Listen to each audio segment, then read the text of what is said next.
શ્રી ગણેશાય નમઃ. લક્ષ્મીપતિ નારાયણની જય. મિત્રો, આજે આપણે આ વિડીયોમાં આસો માસના શુક્લ પક્ષની એકાદશી કે જેને પાશાકુંશા એકાદશી તરીકે ઓળખવામાં આવે છે તેની કથા સાંભળીશું. તો પાશાકુંશા એકાદશી. આસો સુદ 11નું નામ શું છે અને આ 11નું મહાત્મય આપ મને કહો. ભગવાનને યુધિષ્ઠિરે કહ્યું.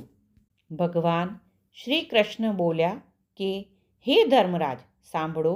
આસો સુદ એકાદશીનું નામ પાશાકુંશા એકાદશી એવું છે અને આ એકાદશી સર્વે મનવાંછિત ફળને આપનારી છે. આ એકાદશી મોક્ષ પમાડનારી અને સ્વર્ગ આપનારી છે. શરીરને કષ્ટ આપીને જે ફળ નથી મળતું તે આ એકાદશી કરવાથી મળે છે. માટે બુદ્ધિમાન નર નારીએ આ પાશાકુંશા નામની એકાદશીના વ્રત ઉપવાસ કરવા જોઈએ.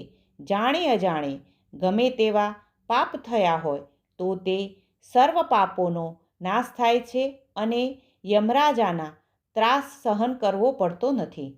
આ બધા વ્રતોમાં આ પાશાકુંશા એકાદશીનું વ્રત સર્વશ્રેષ્ઠ છે. આ એકાદશીનું વ્રત ઉપવાસ કરવાથી સૌભાગ્ય પ્રાપ્ત થાય છે, પુત્ર મળે છે, સ્ત્રી મળે છે, સર્વે સુખો આદિ મળે છે. આ એકાદશીના દિવસે વ્રત ઉપવાસ કરી રાત્રે જાગરણ કરી પ્રભુનું નામ સ્મરણ કરવાથી વૈકુંઠે વાસ થાય છે. સાથે સાથે માતૃકુળનો અને પિતૃકુળનો ઉદ્ધાર થાય છે. માટે હે ધર્મરાજ, આ પાશાકુંશા નામની પવિત્ર એવી એકાદશીનું વ્રત દરેક નર નારીએ શ્રદ્ધાપૂર્વક કરવું જોઈએ. બોલો જય શ્રી કૃષ્ણ. આ એકાદશીની તિથિ જે ભગવાન નારાયણને સૌથી પ્રિય છે. આ તિથિએ ભક્તોએ એકાદશી કરવાથી નકારાત્મક પ્રભાવ જીવનમાંથી દૂર થાય છે.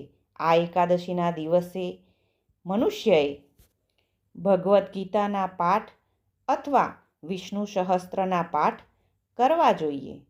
બોલીએ શ્રી લક્ષ્મીપતિ નારાયણની જય.